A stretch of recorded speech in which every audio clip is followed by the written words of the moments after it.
Peggy 12.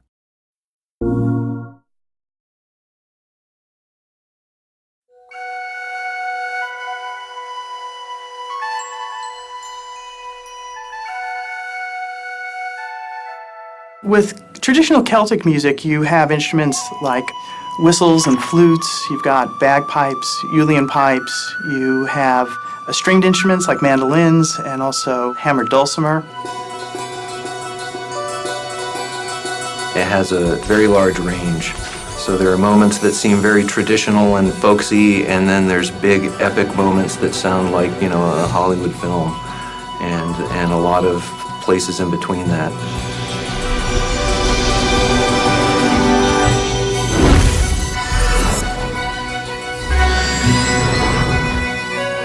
It was very important to have a Celtic-inspired score, so that's what we were looking for Sorcery. But we want to do something a little bit unusual with Celtic music and to somehow kind of stretch the use of the instruments and maybe resample them at certain times in order to give the world of Sorcery its own unique sound. So it was inspired by Celtic music, but it was a little bit twisted at the same time.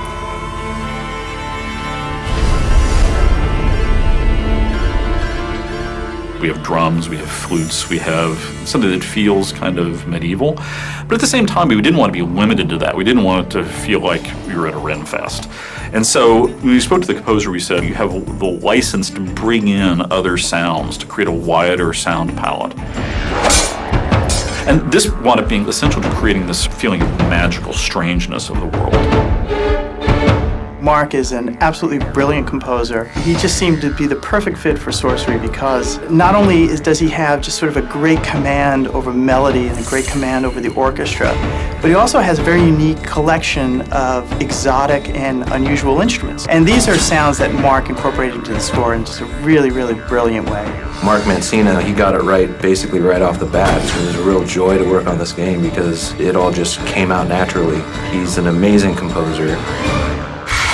I think the biggest challenge with game audio is that everything needs a sound, but there's so much that's happening that eventually there's too many sounds for the brain to even process. So you have to choose what you want the listener to hear at any given moment. And on Sorcery, it was definitely spell casting, you had environment sounds, you had the character sound effects, and then the music. With the end-game sound, a lot of what we were looking for is to give the player clear cues as to what he should be experiencing at a given moment. And so we made a big distinction between exploration music and between combat music.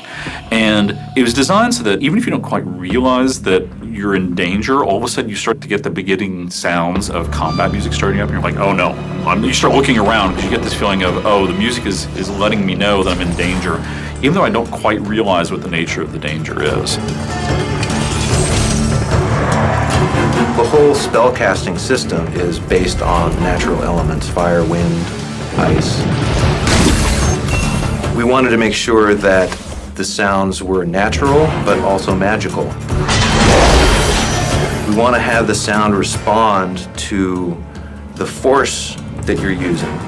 So if you really fling it, it's going to be a lot more powerful sounding than if you're just kind of waving it around. You feel it. It's not just something that you hear, it's something you feel in your chest when you fire it off. It's about the loudest the game gets is when you have a fire tornado and you're shooting arcane bolts into it. There's a level of destruction that is unmatched throughout any other part of the game, and it's really fun.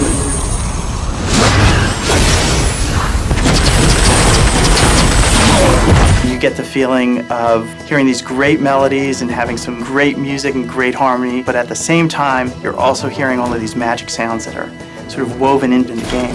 It's a really good sounding game. The dialogue's fantastic. You are seriously suggesting I drink something I found lying around in a tomb? Come on, where's your sense of adventure? The music is great. The spells sound great.